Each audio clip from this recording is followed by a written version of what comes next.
বিল আনতে পারে রাজ্য সরকার এই ফাঁসির বিল। এটা আরেকটা নাটক। ফাঁসির তো আইনে আছেই, ফাঁসির ব্যবস্থা আইনে আছে।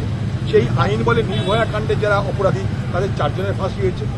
কলকাতার বুকে আরেকটা ধর্ষণ খুনের অপরাধী ধনঞ্জয়, তার ফাঁসি হয়েছে। ভারতবর্ষে বহু জায়গায় ফাঁসি হয়েছে। ফাঁসির জন্য নতুন করে 10 দিনের মধ্যে বিল আনার দরকার। হঠাৎ করে মুখ্যমন্ত্রী এই জন্য চেকে উঠলো বাংলার মানুষের কাছে আরেকটা ধোঁকা দেওয়ার অস্ত্র পেয়ে গেল।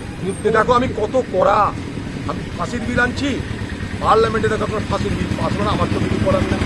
কিন্তু প্রশ্ন হচ্ছে যা ভারতবর্ষে যে আইন ব্যবস্থা আছে তাদের ফাঁসির ব্যবস্থা খুব ভালোভাবে দেওয়া আছে, কিন্তু কথা হচ্ছে ফাঁসি দিতে গেলে আপনাদের প্রমাণ দরকার। দিদি সে প্রমাণটা দেবে না, কিন্তু ফাঁসির আওয়াজ দিবে। মনে করুন একটা মুরগির ডিম হওয়ার আগে তার মুরগি দরকার, তবে তো ডিম হবে।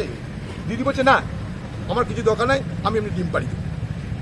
মুখ্যমন্ত্রী 28 তারিখে সবাই বললেন যে বাবা মাকে ইঙ্গিত করে বললেন যে এরা তদন্ত চায় না,